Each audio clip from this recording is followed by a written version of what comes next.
Hello, welcome to another edition of the Five Nerds Wrestling Review. I'm joined this evening by Rich, Declan and Paul. Good evening. Hello. Evening. Good evening. Everyone well? Yep. Have you got your McDonald's yet? No, I texted him asking him if he was brewing the Coke himself or if he'd forgotten. I've had no response, so I'm past caring now. At least he asked. That's the main rule about if you ever go to McDonald's, you always have to ask the people around you if you want anything. Yeah, this is true. He did ask. That is the rule, because somebody, I was hungover and my wife's brother went to McDonald's and then popped over eating his McDonald's. Bastard. I couldn't talk to him for like months afterwards. It's that sinking feeling though when you offer and then someone says yeah. It's like the tea round at work. Yeah, you only offer to be polite, but then you're really hoping that no one says yes. But even if you've just eaten as well, it's like, oh, that's what I had the kebab ordered, and then it was like, oh, do you know what? I could have a McFlurry, and I thought I had a bottle of Coke in the fridge, and I didn't order a can of Coke with my kebab. So, yeah, basically this hangover is not helping me today. I think you just need to, get this podcast, get through it, get another 5-star performance out of me, and then I'll just crash. You're just saving all the energy for another rant. Yeah. That's out of the way. You just be on the floor. If anybody wants me, I'll be in my trailer. That's what the people come to see. That is. That's what all the fans have been saying. We know who the favourite is. Yeah. One of them. It's progress, boys. We're getting there. This is progress. I really need to put my... You've got into emails. We'll start with some wrestling news. What's been kind of catching your eye over the last week? Paul, anything in particular that you can point your finger at?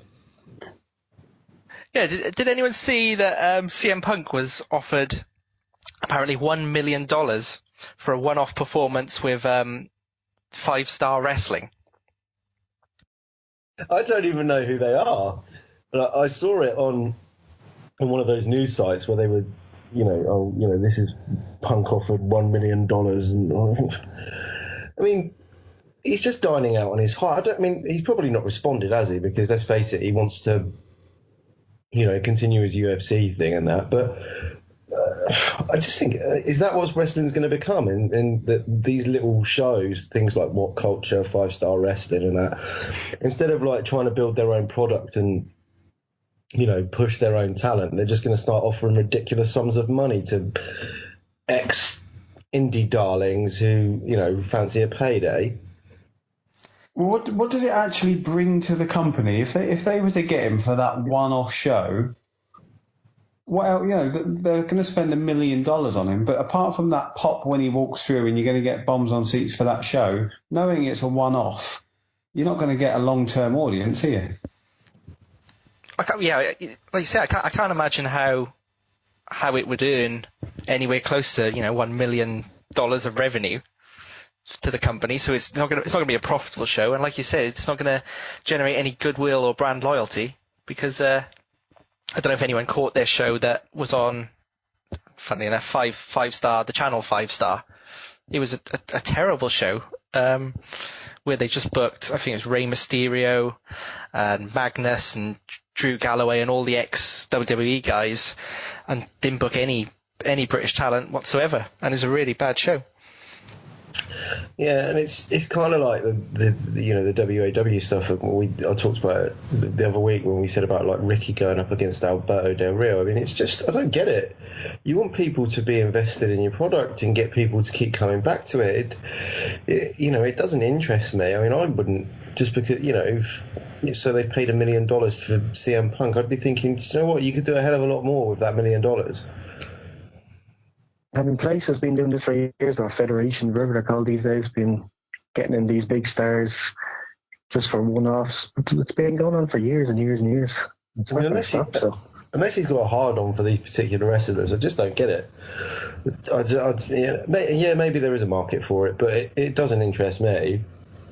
I think they've probably taken an educated gamble that he's obviously going to say no because he's got no interest in wrestling at the moment. He probably doesn't need $1 million, it wouldn't go amiss with it. But I'm sure he's got plenty in the bank, and just dying off the kind of the exposure it's got, the company, and the short-term kind of marketing it's got.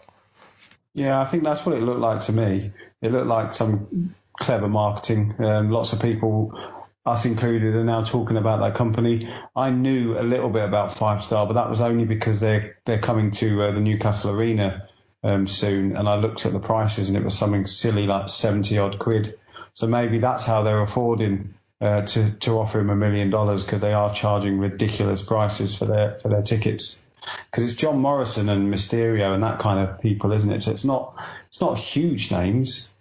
No, it's not. Like you go to see Hogan or something.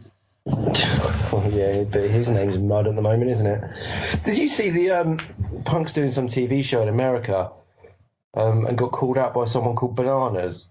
He's yeah, I saw that. He's on an MTV show, isn't it? And they got into an argument, and the guy said, "You couldn't make it in WWE. You got your ass handed to you in MMA, and now you're here trying to make a name for yourself."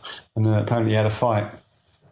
Yeah, it was quite heated. It was quite funny because basically the guy just said like what everyone thinks, and yeah, properly called him out. And Punk just did his usual, looked like a bit of a spoiled brat, and just tried to mouth off to him. But yeah, it was quite funny. I'm surprised he's put himself in that kind of situation, where he's going to get more, exposure for his failures, given the, his horrendous UFC debut.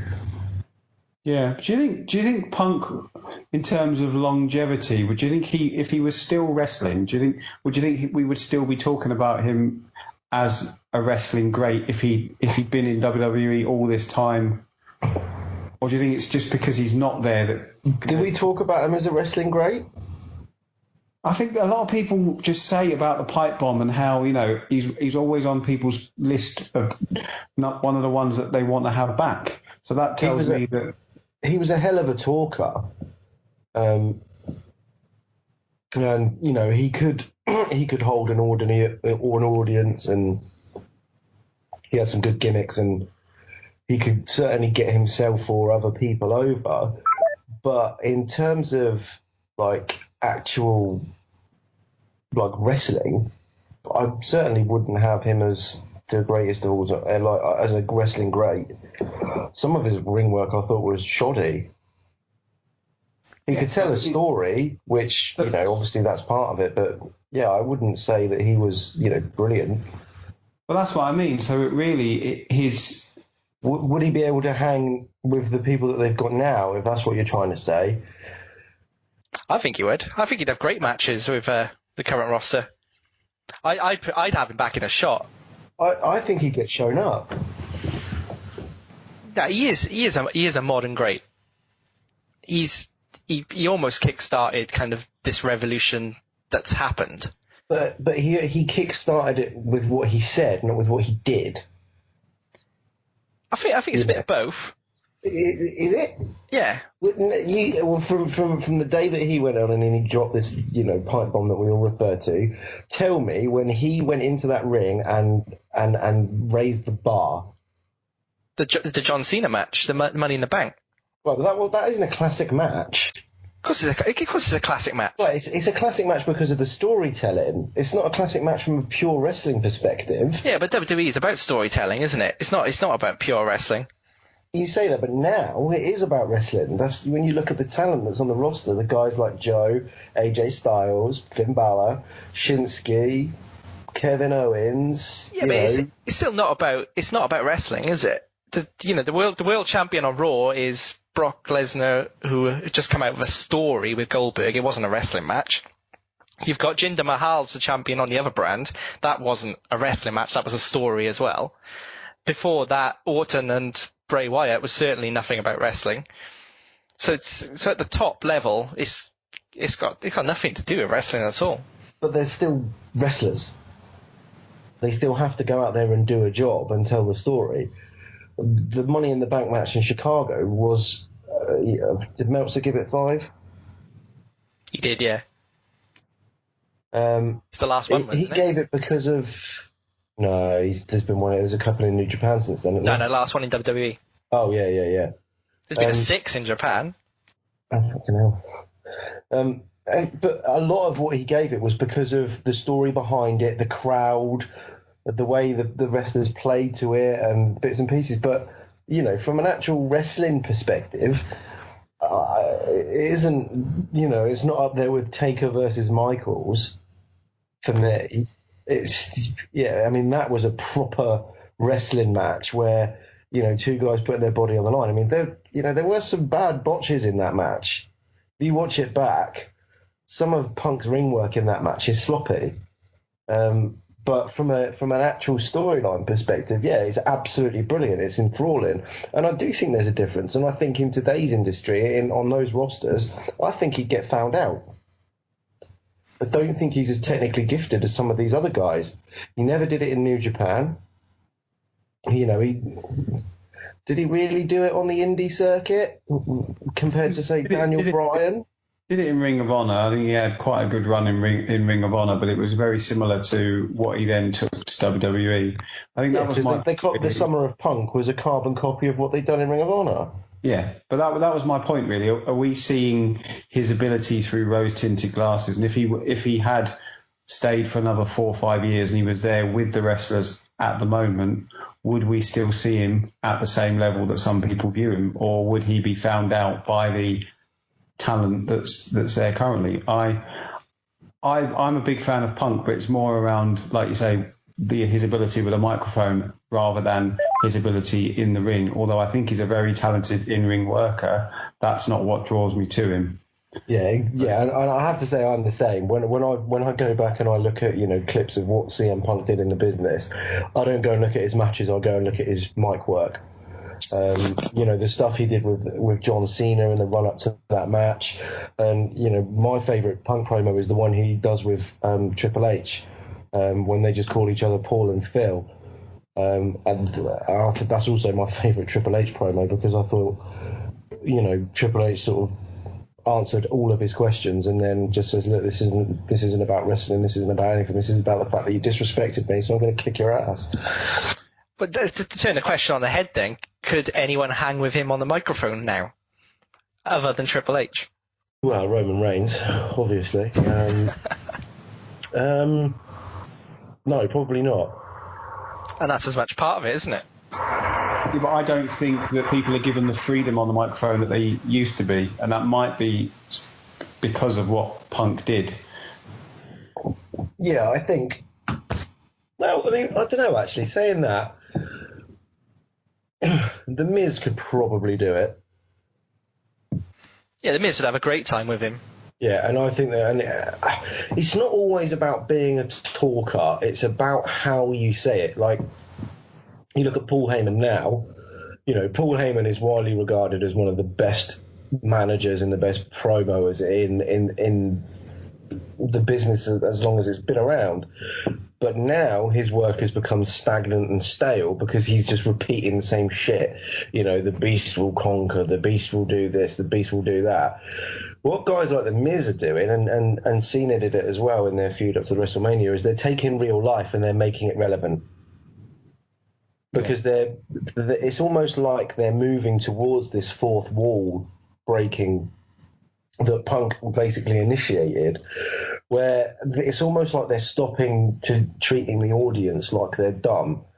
You know, people know that these guys are essentially actors, method actors or whatever they are, and you know that they don't all legitimately hate each other and they're not trying to kill each other. And so they can blur the lines now, and it's a lot easier to do it.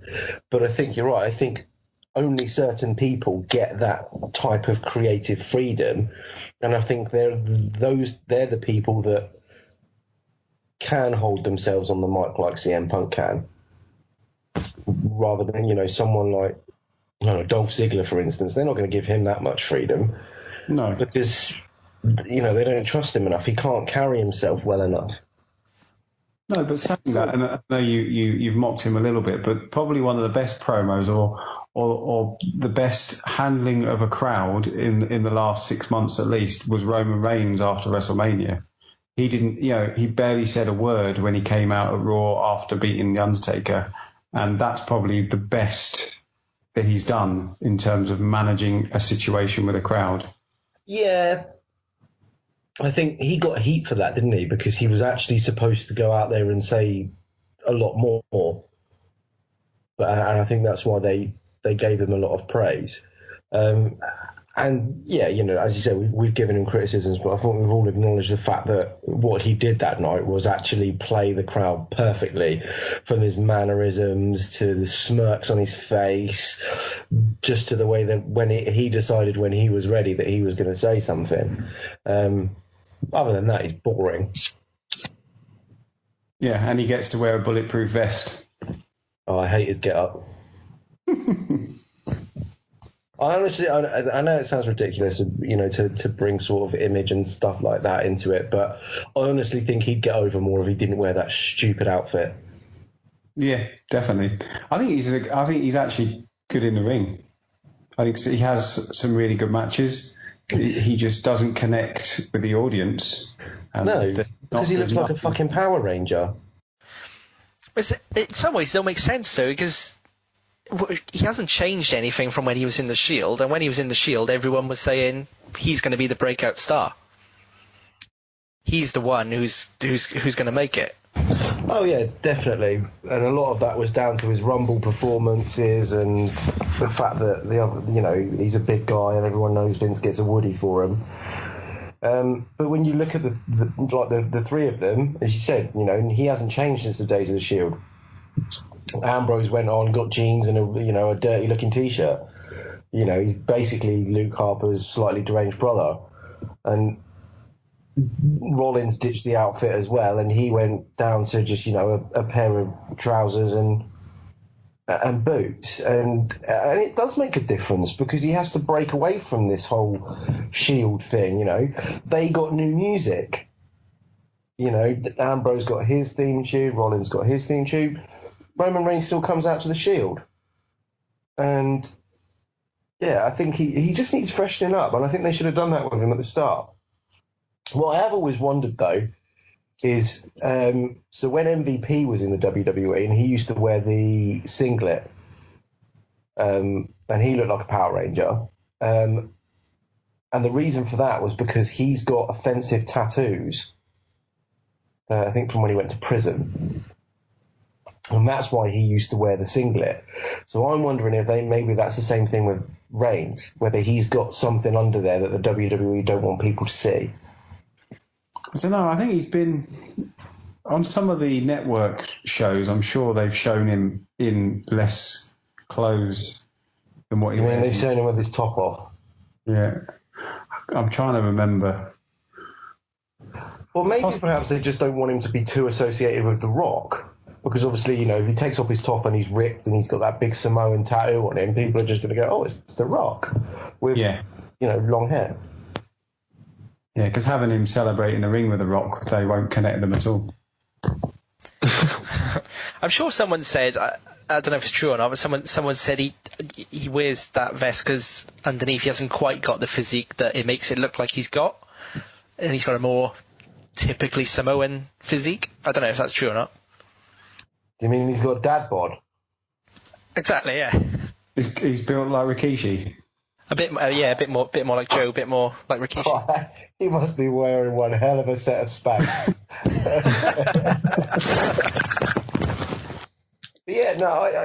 Going back to the Punk thing, I think he'd struggle in this day and age, and I don't see the point in paying him $1 million to go and see a show. I think if people are serious about wrestling and want their business to take off, then invest that money wisely and look after your talent and try and create someone and something. Don't just toss money at someone because you think it's going to do something for you. Yeah, indeed. And that kind of brings us on to another news item that's been quite in news this week, which is around a company that we just mentioned, which is What Culture, and their argument that they've got with YouTube at the moment.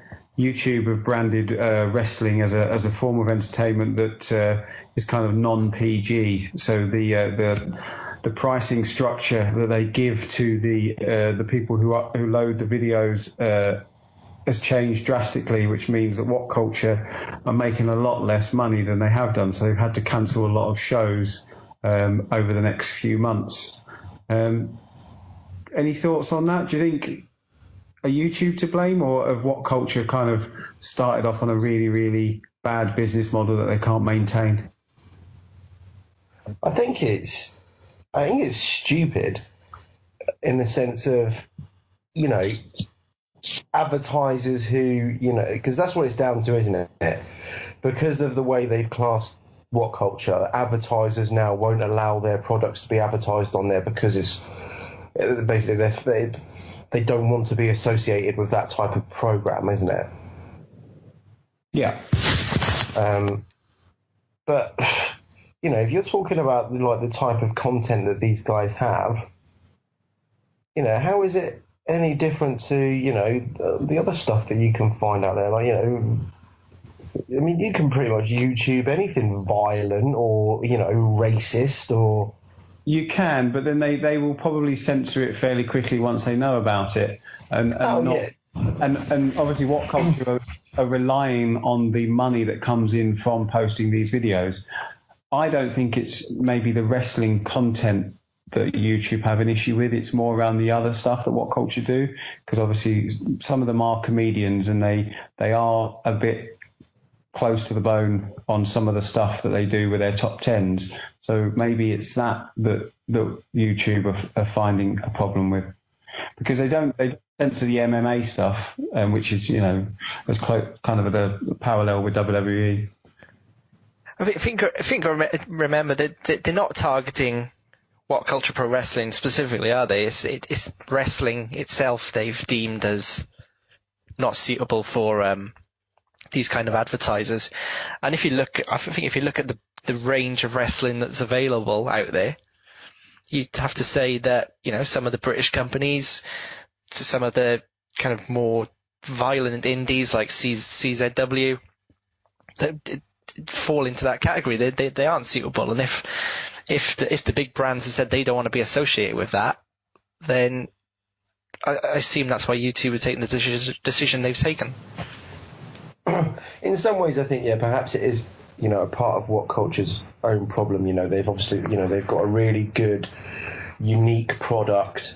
I mean, I don't just watch their wrestling stuff. I watch their gaming channel, their movie channels, and it's quite original. 10 things you didn't know about this and 10 things you know about that, and I find it quite interesting. But yeah, if they're solely relying on, income from YouTube, then that's a pretty shit business model. And perhaps they shouldn't be relying on that, because, that is the type of outlet for funding that, it's not guaranteed. It depends on your market, it depends on your viewers, and, history takes, these YouTube stars that get famous for doing their online videos, and then you never hear from them again. You can get overnight success and then disappear off the face of the earth. So they kind of need to, look at alternative ways of doing it, maybe branch out in the same way the Wrestling Observer have, and, create their own content, their own website, and have people signing up for it to view their videos there and charging them a monthly fee. And they get their money back that way. Yeah.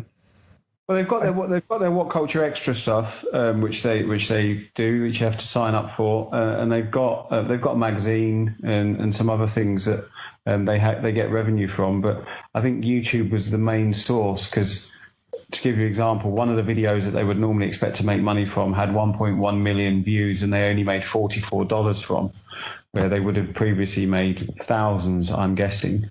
But it's a massive drop in terms of income from them, and literally overnight they've cancelled 10 shows across the country. I think in terms of their wrestling company, it turned out to be a bit of a convenient excuse, because they couldn't get that Loaded show to work as a weekly show, and it's probably because they haven't got wrestlers tied down to contracts. They're not going to have the same wrestlers available every Monday to them like WWE Raw is going to have. So in that respect, it's probably worked out okay for them. Yeah, what you've also got to take into account is that what they were doing is what companies like 5-Star Wrestling and, WAW, they're all doing the same thing. They're paying money to get other stars over to come and be on their shows. They're not creating original wrestlers. Like Paul said, they're relying on people who are contracted to other promotions. And because wrestling is getting bigger now, the UK Championship is obviously, going to provide a huge boost to, the UK scene, and, Progress are going to Ali Pali. The whole scene and the whole layout of, British wrestling is changing. And, for all we know, these companies are turning around and saying, no, you can't use our stars. We want them on our TV shows. We want to promote them in our way, not have them appear at some bloody What Culture event. So I think in terms of that, they also need to look at, whether what they're doing is sustainable from a business perspective. If they just want to put on, fantasy booking shows, then just do one every quarter. Get people over, hire out a decent-sized arena and get people in there to come and see their dream matches. Because, as Paul said, they can't make loaded a weekly show. It's just not going to work for them. And I don't, it's not their. I don't think they're very good at it, if I'm honest. I felt a lot of it was more aimed around the two Adams and giving them almost like an opportunity to be a wrestler for a few months, rather than actually about bringing a sport to a new audience. I think they need to understand their identity a bit more. They're either an episodic show that has a storyline that runs, or they are these one-offs, we'll get the stars in kind of a company. Because they're kind of in between at the moment. They're not really sure what they want to do because, like Paul said, they had tried to get that loaded show off the ground and it just wasn't really working. It's like we said last week about competition for WWE. I think we'd all want another weekly show, whether that be in the UK or in America or anywhere. But it's just too difficult to do.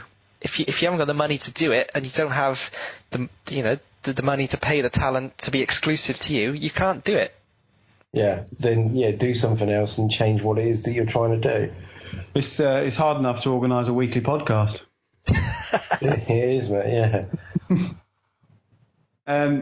Should we actually crack on with some wrestling reviews then? Should we have a look at? There's been quite a few shows over the last week or so.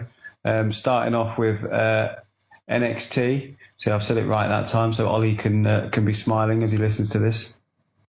So, Rich, which matches in NXT stood out for you? I think we know the answer to this one because the world has literally been raving about it since it finished.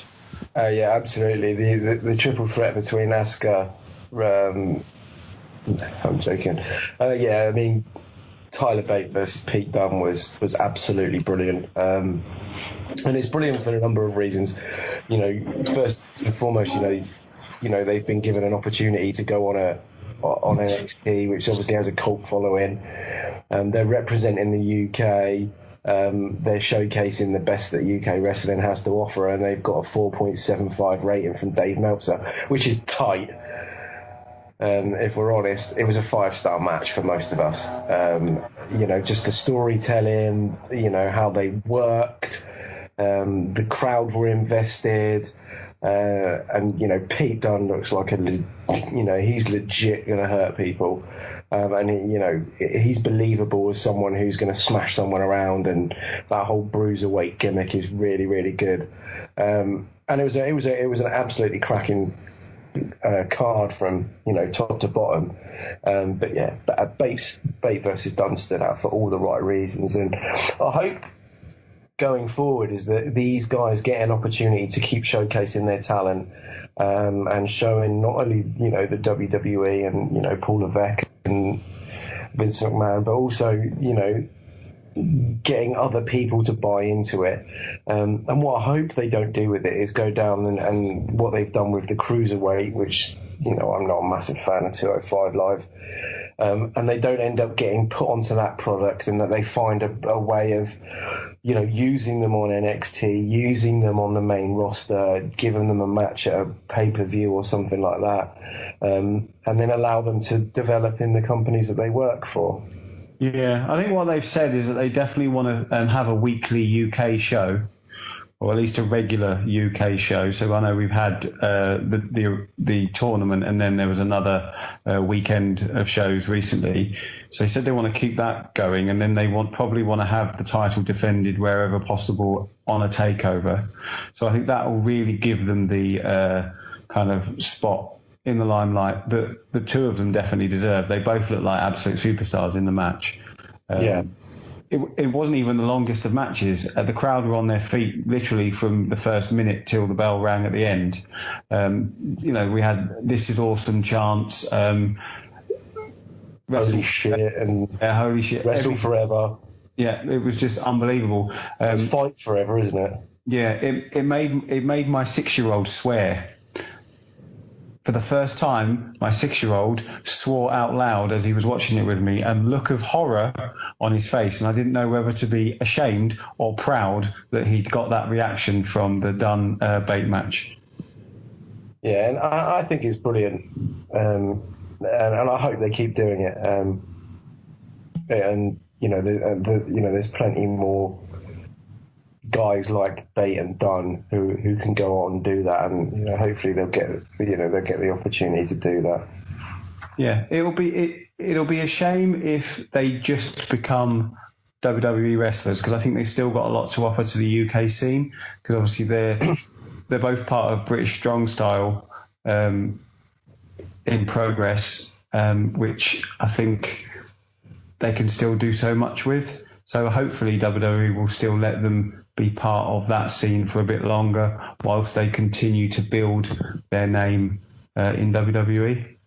Yeah, no, I think you're right, and I think with Progress, getting more exposure on the WWE network, it's only a good thing for them if they can continue to do what they're doing on Progress, that they'll be able to grow naturally. Because I think that we've talked about this WWE way for so long now, and I think actually when you look at the roster and the guys that they're bringing in, I think they're moving away from that. I think they're actually trying to create a product that is not just one style, one way of doing it.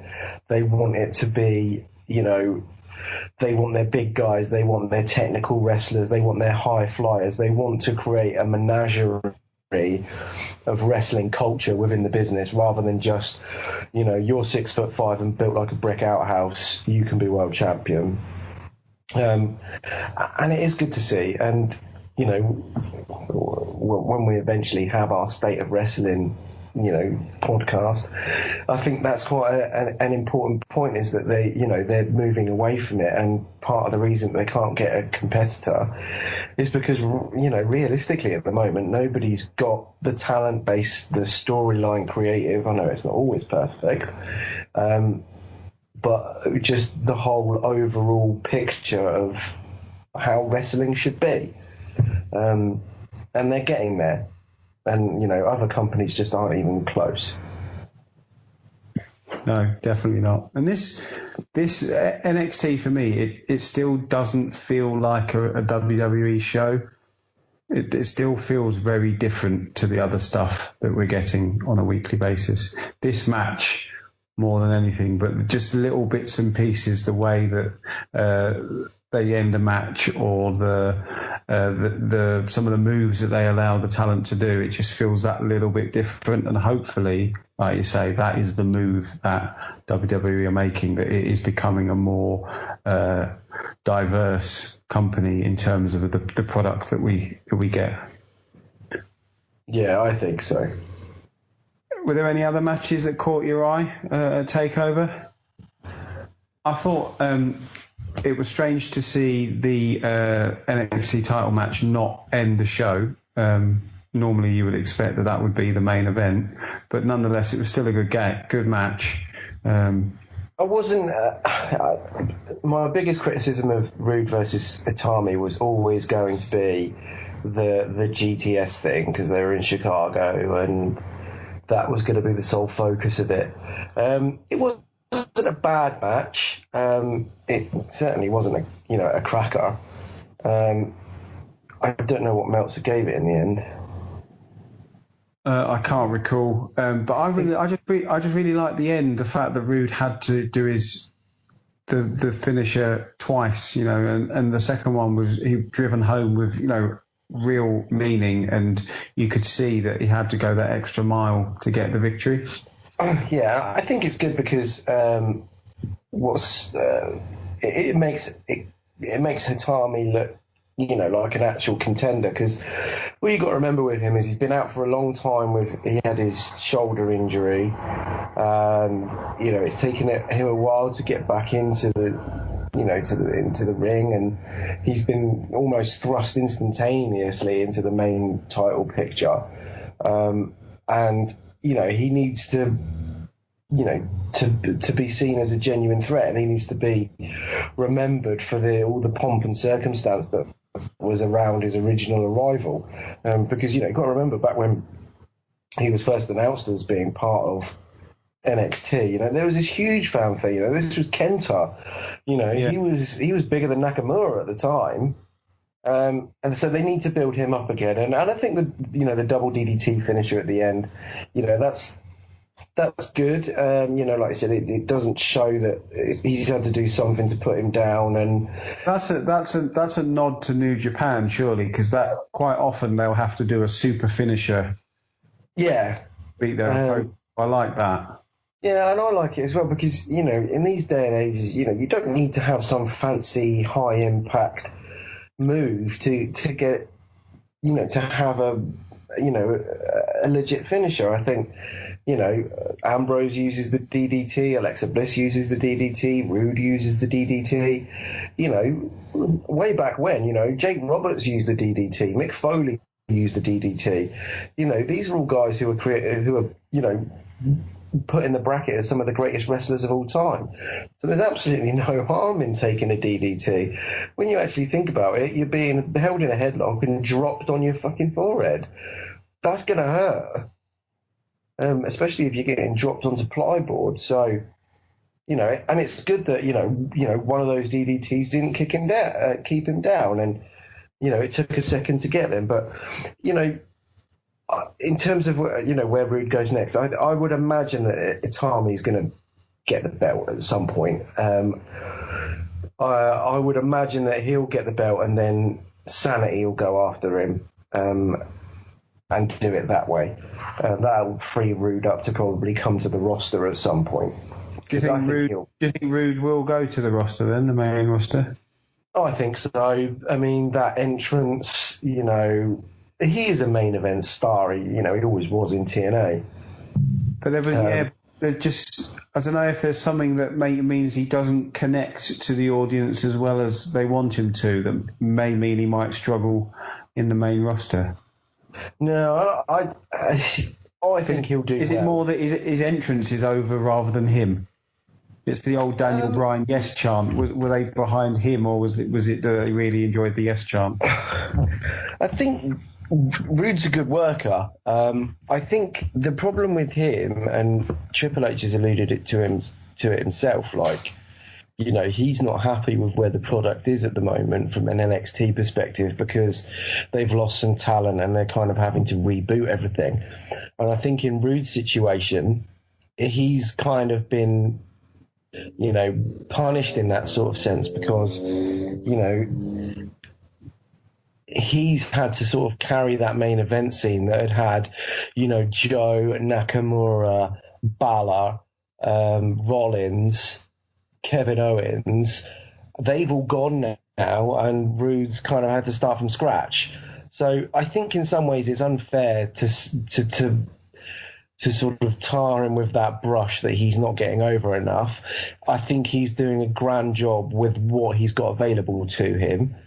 And I think rather than keep him down there and try and build him up and, do more feuds and this, that, and the other, I think get him into a program with Itami, drop the belt, get him onto SmackDown or Raw with that entrance, and then let him get over, naturally. But do you think Itami's the next champ? Because obviously they've got Drew Galloway or Drew McIntyre there. They've got Aleister Black, who obviously they see big things for. So do you think Itami is the next champ, or is he just kind of a middle of the card NXT kind of superstar?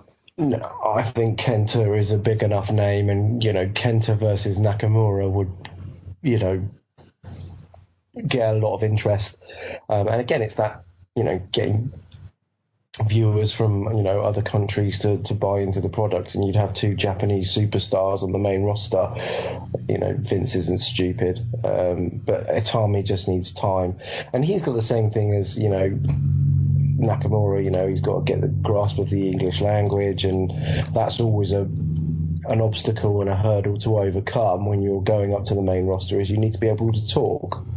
Nakamura's obviously debuted and everyone's really excited about it, but the criticisms that instantly come out are his English is still not very good. Yeah. Has your Coke and McFlurry turned up yet, Rich? No, has it, fuck? Oh dear. I'm not happy. I wouldn't be either. Just to close off NXT, obviously Asuka kept up her winning run, so she's now overtaken Goldberg, I believe, in terms of the streak. Winning Raw. But then also the show closed with a tag team title match. So Authors of Pain beat Tommaso Ciampa and Gargano. Best heel turn ever, do you think? The ending of that? Yeah, I mean, it was. I've only seen the end of it. Takeover is one I've got left to watch, but DIY versus the Authors of Pain has been probably one of the best feuds on NXT, and probably one of the best feuds in the company for quite a long time now. It's been teased for a while that eventually DIY were going to separate. It was a hell of a match from what I read, but yeah, the ending was brilliantly done.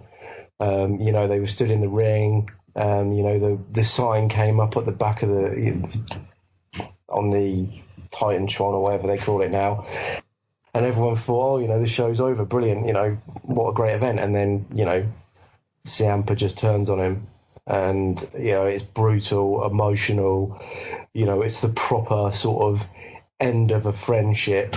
There wasn't much talking, there was no "why are you doing this" or "I hate you" kind of thing. It was just the dude snapped and took apart his best friend, and it was absolutely brilliant. And Paul was saying about it was strange not to see Rude go on last, but if that was the plan for them to separate, then you can absolutely see why they did it that way round, because it was brilliant viewing.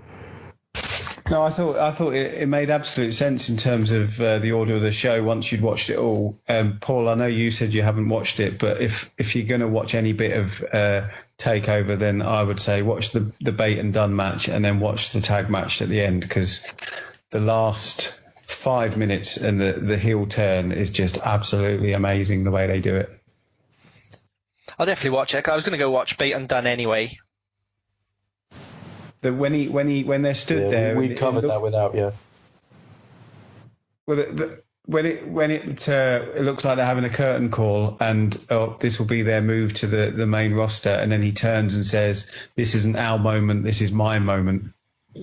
Yeah, that was amazing. They obviously tested that at the UK Championship, didn't they? Because they put the ident up in the corner at the end of the first night, teasing that the show was over, and then Pete Dunne went over and attacked whoever it was he attacked, was Sam Gradwell or whatever. So obviously they used the UK Championship as a bit of a testing bed for that false finish. Yeah, definitely. It'd be interesting to see where they go from here, because the tag division's not overly run. You've got the Authors of Pain, Heavy Machinery, and Sanity, isn't it? I think that's about the best of it. So they're going to have to create new feuds, but yeah, it'd be interesting to see what they do, because the sad thing is DIY would have been brilliant on SmackDown. So yeah, it'd be interesting to see what they do now they've separated. But yeah, overall, Takeover read like a brilliant show, and I'm really looking forward to watching it and catching up. I think in terms of the Takeover shows, it was back on form, because for kind of the last few, it hasn't really been as good as it had been in the past, but this one seemed definitely back on form. Looking at the main pay-per-view of the weekend, Backlash, and the debut that was hyped constantly leading up, and obviously the whole pay-per-view seemed to be built around one man, and I'm not talking about the champion at the end. This was Nakamura. Do you think he lived up to the hype? I don't think he did. I don't think it was him. I don't think the match did. And I think if anyone wants to see why I don't think Nakamura will make it on SmackDown or in WWE, they should watch that match, because it's nothing to do with his language or being over with the fans. They're not going to let him wrestle the way he wrestles. They're not going to let his style take place on WWE programming, main programming. And I think it'll be the same for people like Bate and Dunn if they ever come up. They're not going to let these wrestlers do what they do best, and they're kind of they're kind of neutered in that respect. The issue I had was I understand why they put him with Ziggler, because obviously he's very good at selling, and they obviously wanted to put that point across, and it did work, and he did come across in that way. But my criticism of it is not so much the match, and I get him. What annoyed me about it, and it was going back to what Paul was saying when we had the conversation about Balor. Paul doesn't like Balor because he's all drop kicks and running around, right? Watch Nakamura's match, and it's all knees and kicks, right? Balor's over on the main roster. You know, he's been a Universal Champion, and you're saying that Nakamura won't be allowed to wrestle his style, but he did. He wrestled his style at Backlash. So how is he not being afforded the opportunity to do that? That match was in no way comparable to matches he was having in NXT or matches he's had in Japan, in terms of the breakneck speed he usually fights at. It just wasn't there. The kind of this kind of the severity, the strong style, as he markets so heavily. Yes, he was doing his knees, but it just wasn't. It wasn't the same.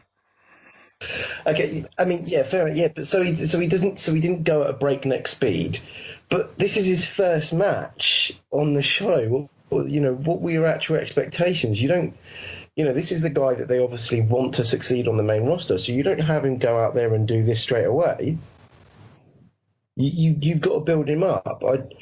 Admittedly, I was disappointed by the match because I thought by having Ziggler involved, because he was the showman and he could sell and do this, that, and the other, that he would bring out more of Nakamura. But at the same time, they don't want to give too much away straight away, because they've got to build him up and make him legitimate. And at the same time, they've also got to make Ziggler look reasonably strong, because, as much as I don't think Dolph Ziggler is ever going to get another title run, he is still one of the top heels on that brand.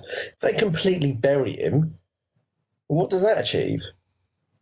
If anything, I would have let him. I would have had Nakamura lose. I would have had him use his strong style and this, that, and the other, and then I'd have had him lose to a roll-up. Yeah, they've been fighting at the end of whatever shows and dark matches, or maybe they're just sick of fucking fighting each other. Yeah, there is quite possibly that, but I've not heard anyone come out and say or read anything negative about the dark matches they're having. It's obviously, working for them. I also think there's a few more legs to the feud, but he does work a certain style. It was all, knees and kicks. It's no different to Balor. Balor's been afforded that, opportunity to work his certain way, and Nakamura should get the same. It is different though, isn't it? Because drop kicks are to the chest and Nakamura's knees are to the back of people's heads, and they're not going to let that be But you main go event back and watch shows. Backlash, and you tell me how many knees he put to the back of his head. I saw him knee Ziggler in the gut about 7 times in one match. How is that any different to, Balor repeatedly drop kicking someone into the corner or landing a kick to the face? Some people have that offense. It's, no different to Cena's 5 moves of doom, or, The Rock would do the Samoan drop, the spine buster, and then the people's elbow. Yeah, I see what you're saying, but what I'm saying is Vince McMahon is not going to put strong style wrestling in the main event of his shows. He's not going to do it. And that's why Nakamura won't work. He should do. He's brilliant. But I would hope that they look at. I would hope that they look at NXT and the match that Bate and Dunn had, and Triple H can point at that and say, look at that reaction. Look what the fans want. That should be enough for him to see that there is a market for that on the main roster. That people do want to see that. They don't want to see the standard WWE type match where it's 5 moves of doom and then the normal finish. But he is exploiting the market for that in NXT. That's why it's almost why NXT exists, and perhaps that's now we're going to realise why Nakamura stayed there for so long, so they could milk him down there. But again, like you're saying that his strong style won't work, and Vince McMahon won't have that kind of style headline a pay-per-view. Brock Lesnar gave John Cena 15 German suplexes and squashed him in a match. So yeah, he will do that. He will put someone on there if they can get themselves over, and it's believable. Daniel Bryan had a hard-hitting, strong style. He put his body on the line and he got over. I think it's too early to be writing the guy off and saying that Vince isn't going to allow him to do his style because he's worked one match on the main brand that, through no fault of anybody's own, wasn't brilliant. The crowd were invested in it. The crowd enjoyed it. Perhaps, Ziggler wasn't the right person from our perspective, but the WWE obviously think he is. I don't agree with the argument that Vince is never going to allow him to headline a pay-per-view because of his style when you've got Brock Lesnar, who, just literally throws people around the ring for 15 minutes and then either pins them or gets screwed over. It's no different. And if Nakamura can get himself over with the audience and with the fans, and if it's generating money, you can guarantee that Vince will run with it. And if you look at the marketing leading up to the pay-per-view, that must show that they were putting everything behind him. They have a lot of belief in Nakamura, and surely they'll give him some level of flexibility to take his move set to the main roster. I think that this was, like Rich said, this was just kind of starting him off easy, giving the audience kind of an introduction to the way he is, how he fights. But then over the next few months, you'll really start to see that style come to the fore. I hope you're both right. I genuinely hope you're both right. But I don't see it. It won't happen. Who would you like him to fight against? Deck's in a cupboard. Who would you like him to fight against? I think Ziggler's capable of having a really good match. I think Ziggler was a good opponent, and they should have just let him have a Shinsuke Nakamura match. I think there are lots of options in terms of the roster of where or who you could put Nakamura against. Lots of things that the fans would like to see. So hopefully they'll take the reins off a little bit and give him those feuds. Because long term, he's not going to be feuding with Ziggler forever. So they're hinting towards AJ and the other people that are involved in the Money in the Bank match. So I think there's room for feuds there. Yeah, definitely. Yeah. I think you were making an interesting point earlier, Paul, on when you talk about NXT, about whether kind of Bobby Roode's being overshadowed by his entrance. And do you think perhaps all NXT superstars are starting to be overshadowed by their excellent entrances. Obviously, Nakamura's promo for Backlash was all about his entrance. Balor's all about his entrance. Ty Dillinger is all about the entrance. And like you say, Bobby Roode's the same. Do you think that poses a bit of a problem for them? Possibly, but I think maybe they understand how big a part the entrance plays in a reaction from a crowd. Whether or not a crowd is going to get behind you can be made. The decision is made in those first kind of 5 to 10 seconds. I remember watching something on the network where they were walking people through what their entrance should be like, and they say, you've got 10 seconds for a fan to decide whether or not they're going to get behind you, or whether or not that be cheering or booing. And the music and that first sight of you as you walk out is kind of that 10 seconds. So maybe that's what they're trying to do, because NXT is there to put you in the spotlight, and so they need to do that in whatever way they can. I think it's a good point. It's maybe it's just the crowds are a bit smarky nowadays, and they're deliberately hijacking entrances and stuff to try and get themselves over, kind of like the Raw after WrestleMania. But I can't think of many other entrances on NXT that captivate in the way they do. I think the Rude one and the Nakamura one stand out. The Aleister Black one currently is quite a biggie. That takes over. Asuka's got quite a big one with the ticker tape. Yeah, but, is it any different to having a brilliant theme tune that people sing along to like they did Fandango? I don't think it's a massive thing, but I do see your point.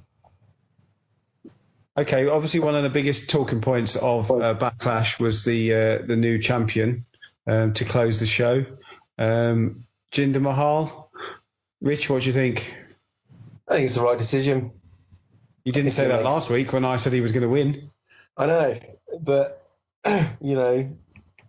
time has passed, and the more I think about it, where's the harm in it?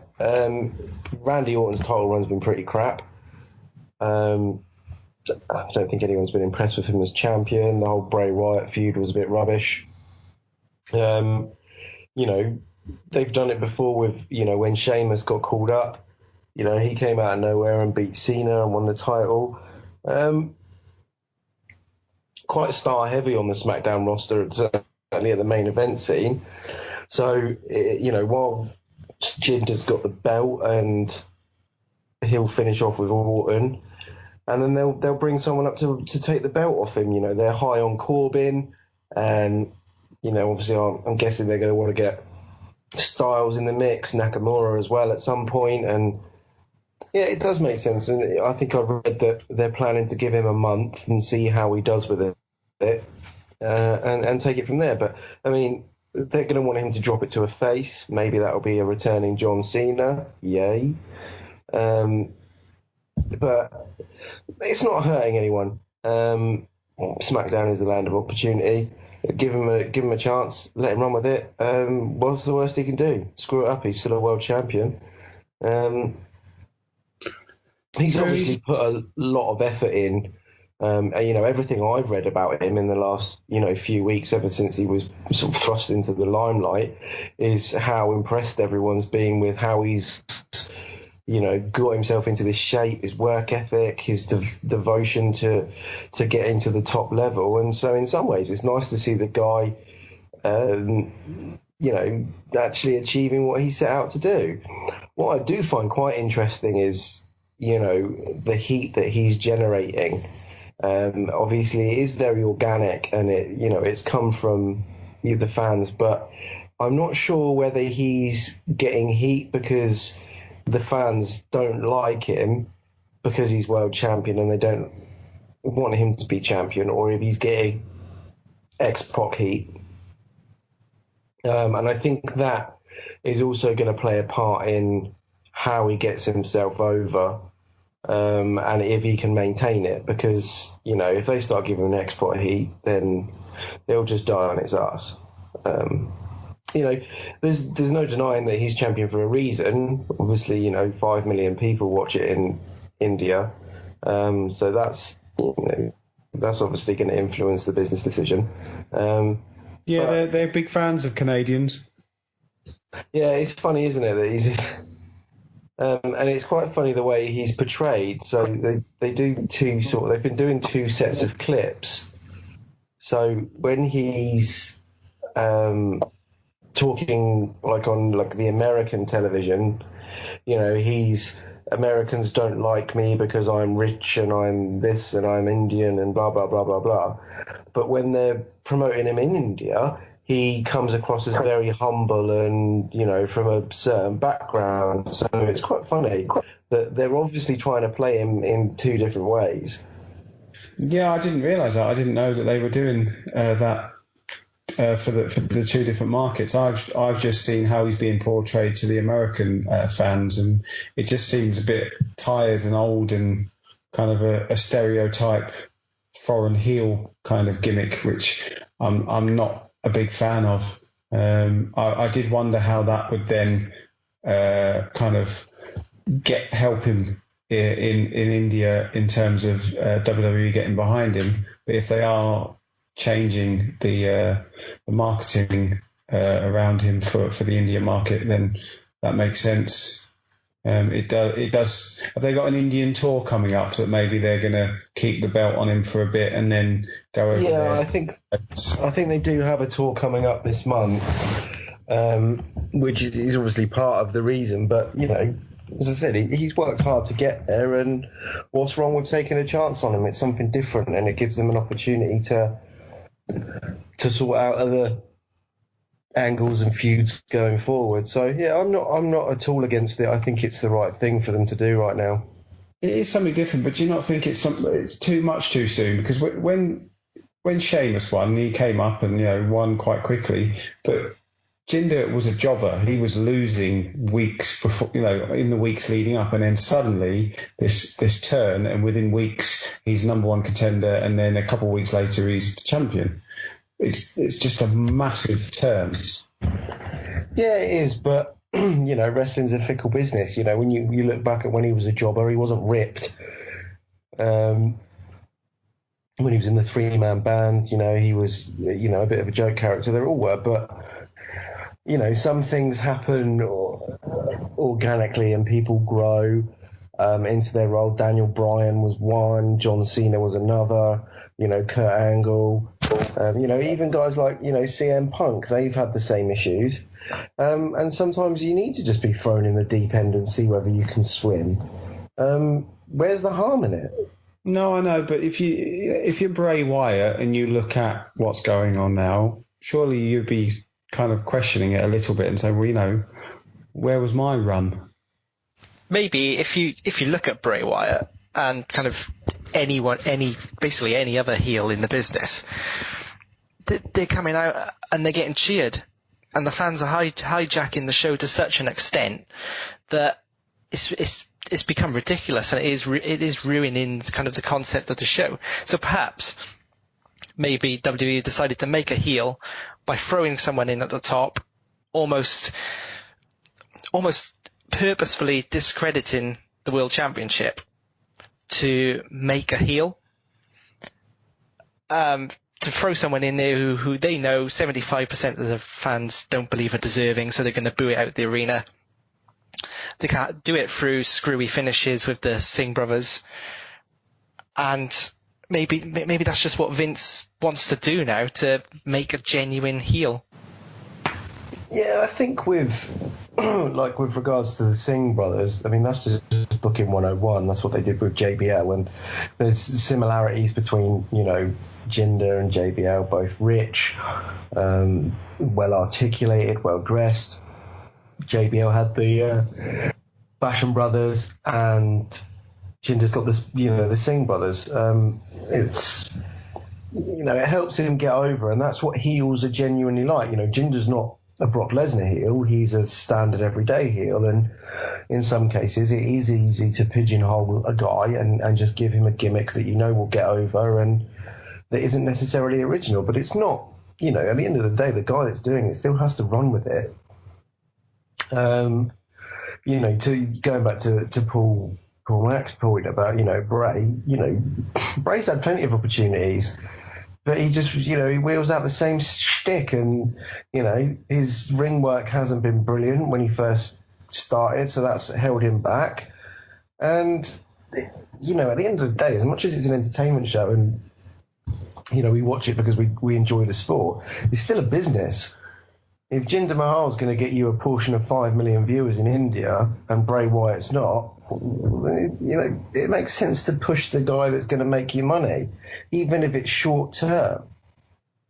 And, you know, it's not short term gain, long term loss in this situation, because they'll get their short term game in India, where they'll get, you know, new viewers and loads of buy-in and stuff like this, maybe another couple of 100,000 network subscribers.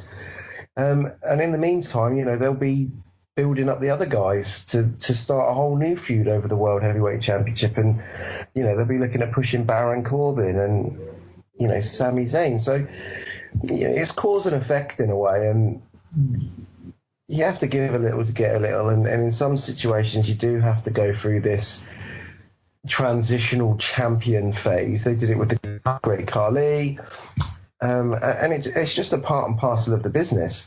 The only way you can define success is by whether he gets over through the crowd and the ratings. And if they don't do any worse than, you know, what they've been doing recently, then it should be classed as a success. And if it gives Jinder a platform to build from, then that's brilliant. No, I know, but where you got where would it end? You know, if they're going to Japan, do they give Nakamura the belt? If they're going to Canada, would they then give Owens the belt? Will they focus the belts on where they happen to be for their next tour? You know, will we suddenly see a UK champion because they're coming over to do some live shows over here? No, I think sometimes it depends on the storyline and the angle behind it. You know, if Nakamura was to go over to Japan, you know, they did it with Nakamura, didn't they? They did it in NXT. They had him drop the belt to Joe, and then he won it back in Osaka. Yeah. And everyone called it. Sometimes it's just easier to do that. You know, they could have had Jinder win it at a house show in India, like when they gave the belt to Mick Foley, or, you know, when they've done token title reigns before. Let's not forget that Christian's a world champion because Edge retired. That's it. Yeah, but he should have been a champion before that. Should he? I think. I don't agree with that.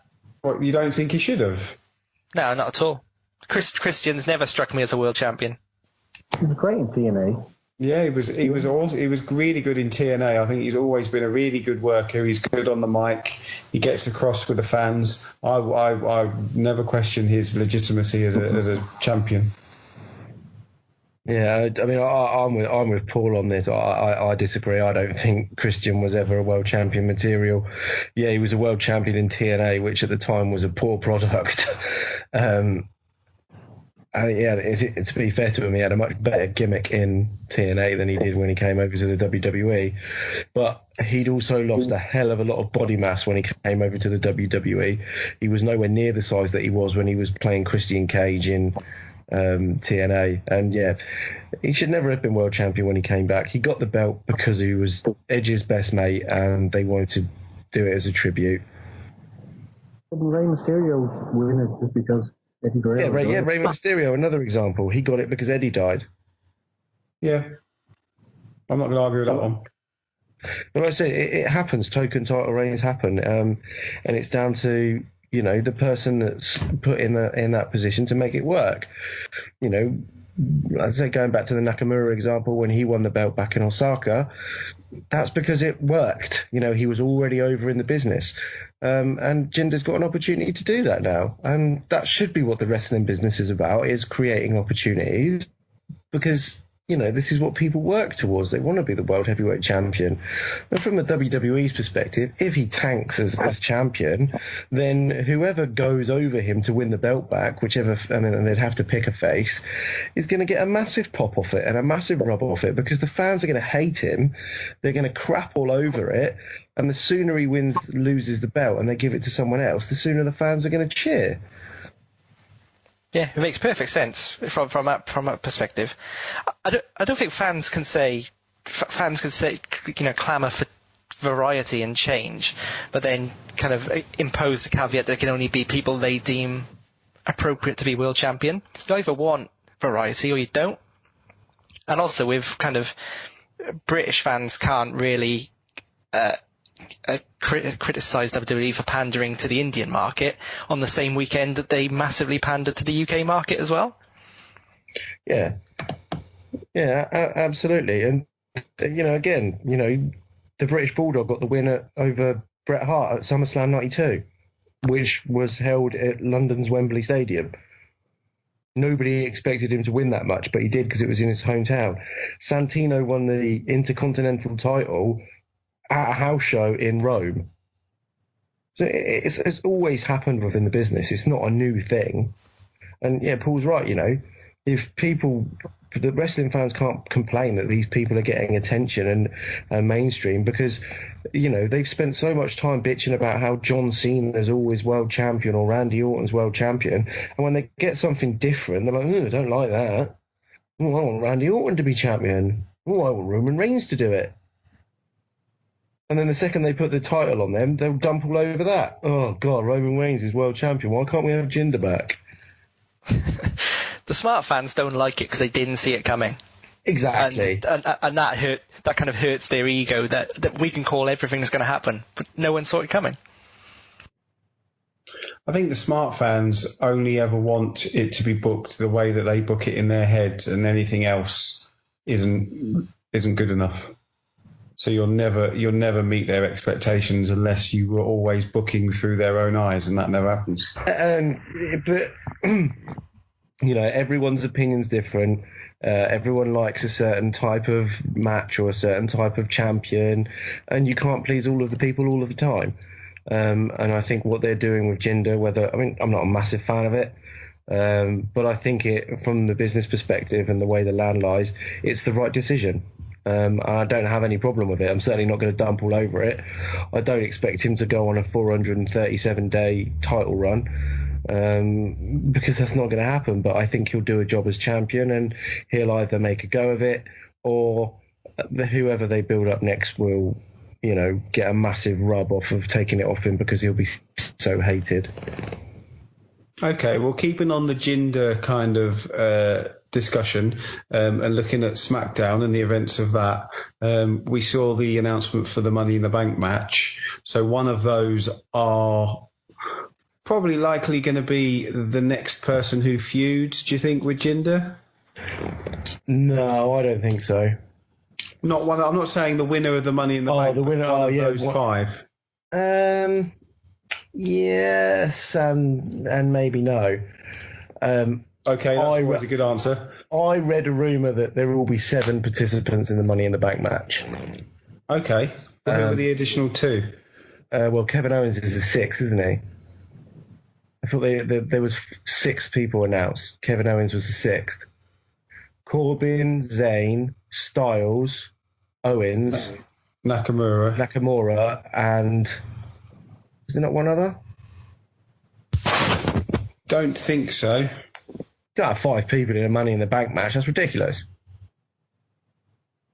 I was sure I thought there were 6. Frantically trying to find out now. If it is 5, regardless, I've read that they're adding another person to it. There is 6. Ziggler, there you go. So I've heard a rumour they're adding a 7th. I was right. It makes sense to have Owens in it if Styles is in it. Yeah, clearly not finished. Yeah, I believe that John Cena will be back for it, and he will be the 7th participant. And I wouldn't be surprised if he was the next feud for Jinder, with Money in the Bank cash in. I think Baron Corbin wins it. He wins the Money in the too. Corbin That's my wins. I just don't. There's not enough kind of interest for me if he's holding the suitcase, because there's a lot of the having the suitcase is that build up, isn't it? And Corbin to have it doesn't really carry that threat. Whereas if Owens had it, I think I would enjoy it a lot more.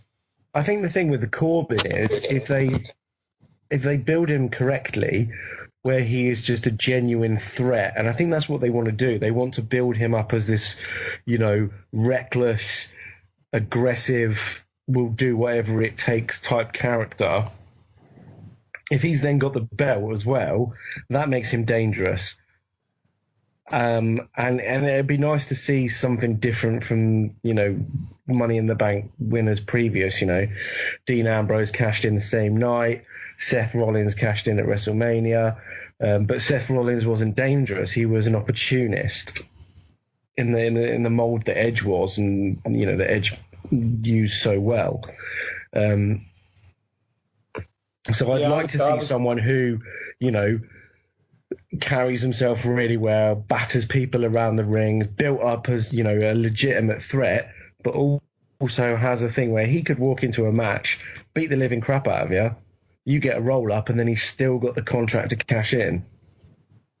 Yeah. No, I can see him being that ultimate opportunist, that kind of character. That would work for me. But they could swerve it.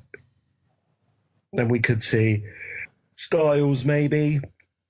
They might put it on him. I don't think they'll give it to Nakamura. And, like Paul alluded to, Styles versus Owens isn't finished yet. I doubt Nakamura and Ziggler is finished yet.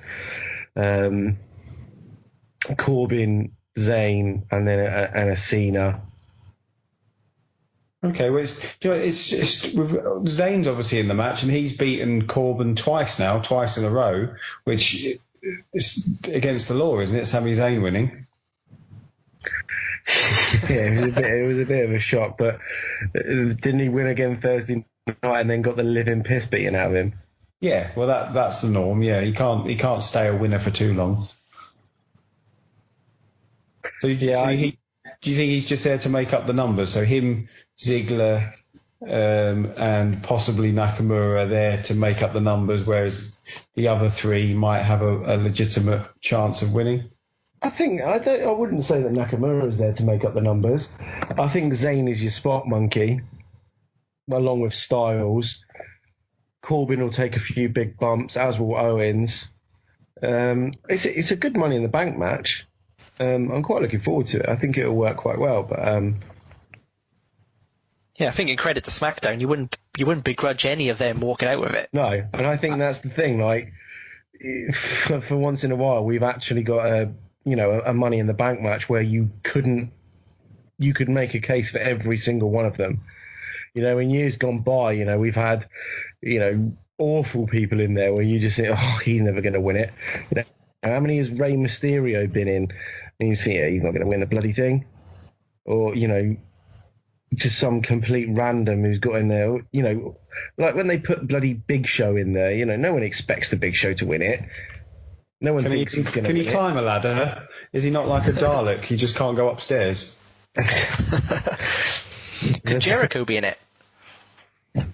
He's missed the Money in the Bank, isn't he? Yeah, Jericho's not a bad shout. Yeah. Although he created the match, didn't he? He did, yeah.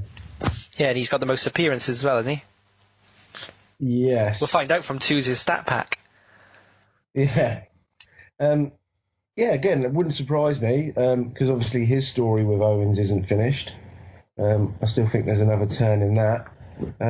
When is Money in the Bank? July, isn't it? Yeah. So yeah, his tour will be finished. Yeah, I wouldn't write that out. If Cena doesn't want to come back, it would make sense to put Jericho in there. I think he's got a world title run left in him. Yeah, I agree, but I just don't think he's going to get it. No, based on his work in the last year, he definitely deserves that. we've said who might win the Money in the Bank. So who's the first to face Jinder then? Has he got a rematch clause with Orton? Because there wasn't really much mention of Orton on the show. I think he'll get a match against Orton.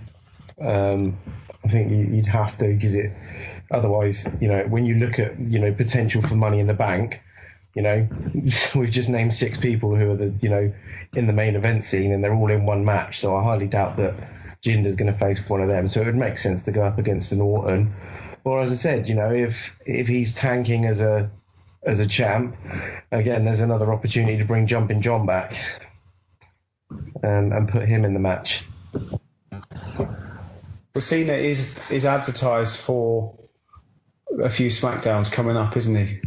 Yeah, they're trying to get the buy rate up. But again, you could see another cash in on the same night. You could have Cena versus Jinder and both men down, and you get the cash in there and then, and it means Cena doesn't get another stupid title run just for the sake of it. Jinder gets a match that might, bring a bit more credibility to him, and you get the belt off him with, the person that you want to have it. In this situation, Kevin Owens wouldn't be a bad shout if you wanted to rebuild him. I want to see Owens with the briefcase. I think that's my pick. But who I want to win it. I don't necessarily think he will, but that's who I would like to see carry it. I think he carries the most threat with the briefcase, and it could be the most interesting story, because I think he would tease it really, really well. Yeah, I think he would as well. I just wonder if it's just a bit too soon for him after the Jericho feud and the Goldberg thing. But Potentially. Aware of time, is there anything else on SmackDown this week that caught your eye? No. See, was it one of the Breezangos won via using a water gun?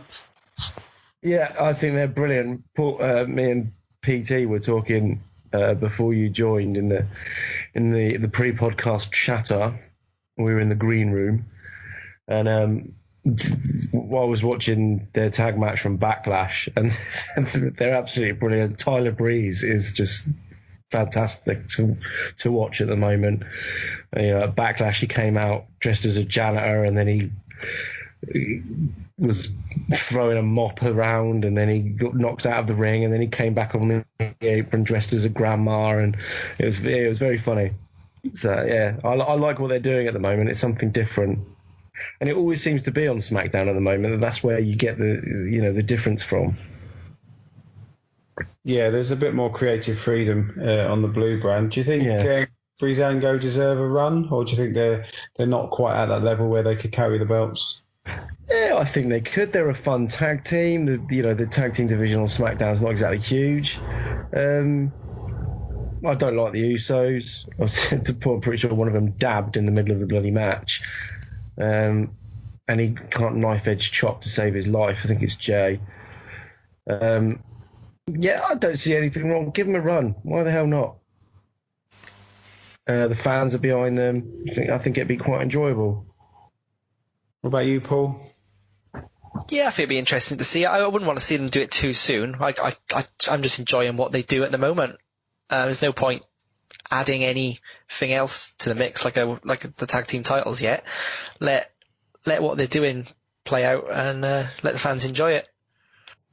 Yeah, it's good to have a bit of comedy in wrestling, and the stuff that grows organically. So that's always the best. And it sounds like that's what Breezango are doing. That it's something that's just grown over time, and now people are really getting into it. Similar to the way the New Day developed, but hopefully it won't become as tired as the New Day did. So I'll try and keep an eye out for more Breezango stuff. I'll make a point of watching their bits more, so I can join in the discussions with you in the green room. The fashion stuff is quality. It's the little jokes behind them on the pin board as well. Yeah, everyone is fantastic. Just really, really funny. Okie doke. So moving from the blue brand to the red brand, big announcements this week. Seems to me that they are obviously still covering for the fact that Brock isn't around. So they've announced the Fatal 5-Way for Extreme Rules in a couple of weeks. We had a few matches involving those participants and an announcement at the end of Raw that, Rich, you didn't seem particularly happy with. I just it's just the Roman Reigns thing again, and having him rammed down our throats.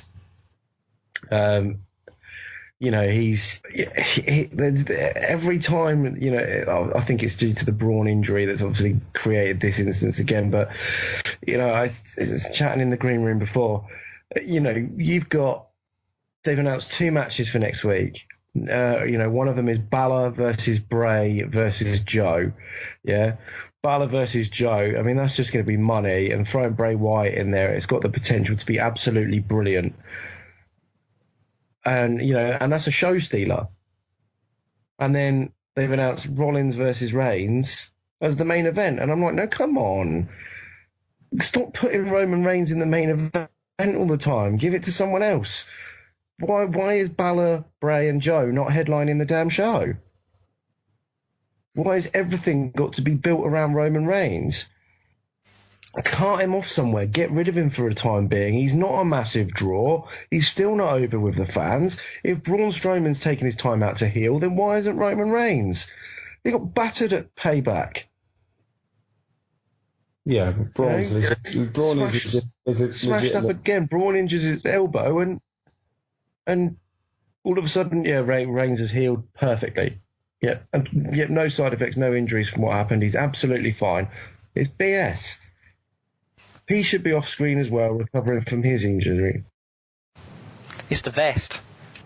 It's the vest, yes. Got healing powers as well. But they must be planning for something at the end of the show then that means that match has to go last, that there'll be some kind of shenanigans and then an involvement with the rest of them. Oh, I think you can pretty much write it now. In fact, I will predict for you now what will happen. Yeah? Rollins will be fighting Reigns.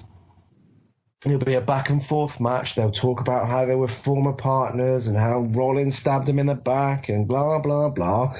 Joe will come down to attack Rollins. Reigns will try and help. They'll get the upper hand. Bray will come down to even up the numbers game, or maybe a Dean Ambrose, but probably not. So then we'll have a little 4-on-4 situation. Then Balor will appear, and there'll be a big brawl to, end the show. And Balor will be the one standing next to Roman Reigns and Seth Rollins with Joe and Bray on the outside. And there'll be a sort of Mexican-y type standoff in the ring with Rollins, Balor, and Reigns all looking at each other, with Joe and Bray staring down from the outside. Calling it now. Do you agree, Paul? It sounds about right, to be fair. I'd love to disagree with him, but that sounds spot on. We're gonna have to test it next week, aren't we? We'll pull the recording back up and see how he did.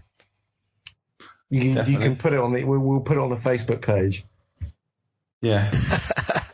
Well, we all get the predictions right because obviously I got the Jinder one right, so it's my turn. It's only fair that you have your turn this time. I got both of my draft picks right, just to go back a few months. Clutching at straws, I think that's what that is. You got it. It's tough business. Anything else that jumps up from Raw this week? I didn't really get. I've lost interest in the Intercontinental title scene. I don't know what's going on there. It's the most ridiculous stipulation ever. What is the stipulation?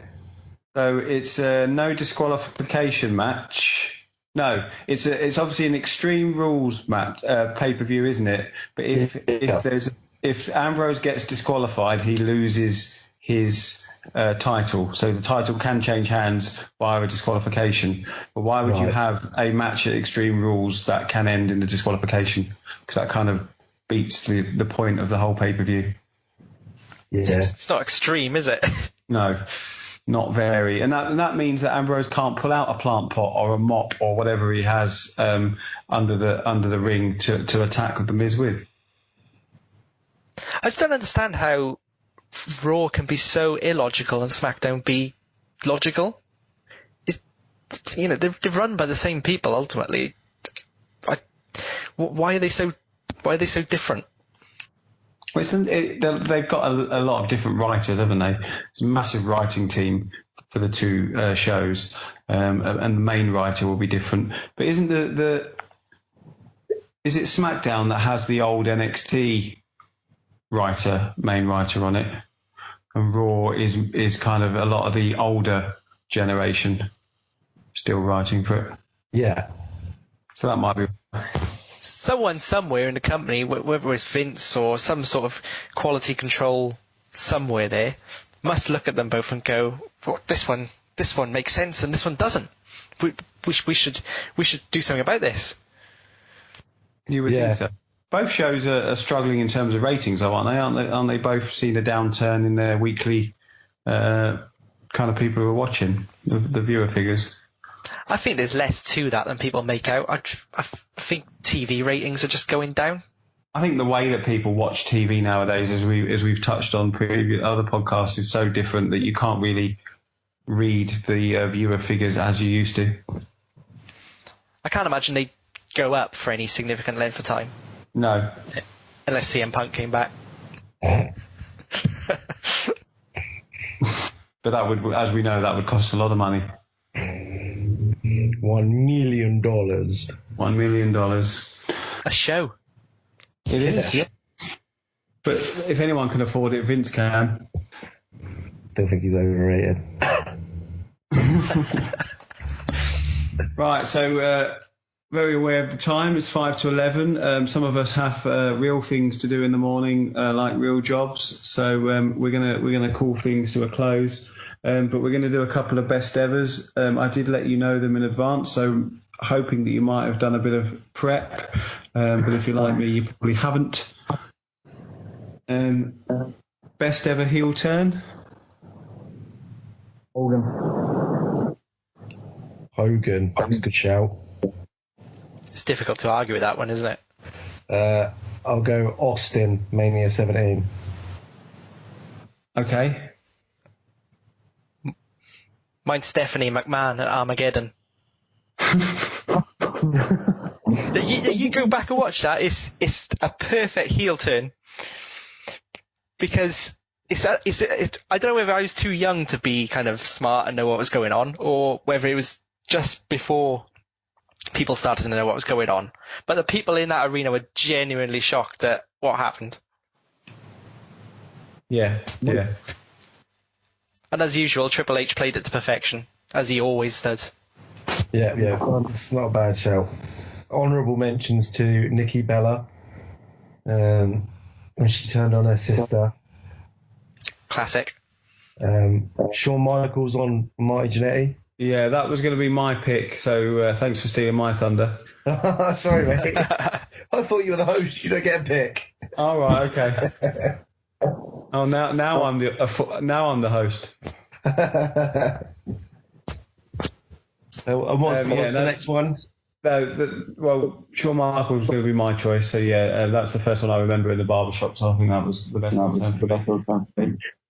The last best ever was Wrestling Return or Shock Appearance. My favourite return was when Triple H come back from an injury and screwed Steve Austin out of the title against Kurt Angle. And the thing that made that so amazing was JR. I think it's the single best bit of JR commentary of all time. And Triple H is laying into Austin with a sledgehammer and JR's going mad. He goes, "You son of a bitch! You bastard! You screwed Austin, you bastard!" It's excellent. It was like JR was on the podcast then. It actually was. It felt just like it. It was just missing a by God. Yeah. Didn't know he was Welsh. I've got a few. Go on then. Sticking with the JR thing, I would go with one of them would be when Austin changed his mind about being part of the invasion and came back to the WWE. Oh, that was so good. Just JR's commentary on that is just iconic. You know, by God, he's walking, he's talking, and then he just fucking lays the crap out of everyone. Triple H's return on, what was it, January the 24th, 2002, 2 weeks before the Royal Rumble, where he announced that he would be entering the Royal Rumble. That's probably one of the best ovations I've ever seen the bloke get. And that was absolutely brilliant. When Austin came back at Backlash to help The Rock, when he was going up against Triple H, and nobody had seen Austin and they didn't think he was going to turn up, and then right at the end of the match, his music hits, he comes down and he just smashes a chair straight over Triple H's head. Yeah, and one of my other personal favourites is, do you remember when Carlito debuted against John Cena, and John Cena got stabbed in a nightclub? I don't think I was watching then. I've never seen Carlito. No. So basically, Carlito debuted on SmackDown and spit an apple in John Cena's face, and then I think he wins the title. I think John Cena was injured, but yeah, anyway, the week after they report that he was stabbed in a nightclub by John Cena's, not John Cena, Carlito's associate called Jesus. And anyway, they went to Survivor Series and they did a 5-on-5 match, and John Cena was the last participant. And yeah, when he comes out, it's absolutely brilliant, and then he just beats the crap out of Carlito and this other bloke. And that's another really good one. I'm sure I could think of loads of others, and funny enough, I haven't named The Rock in any of them. Yeah, some of the Rock returns kind of send shivers down your spine. I've crossed out the American Badass. I really enjoyed that. Yeah, I did as well. But the thing with that is, the return is good, but it's more about the video packages and then the music hitting. Are you scared? He's here. It's all about that. Yeah, it's the same for Jericho.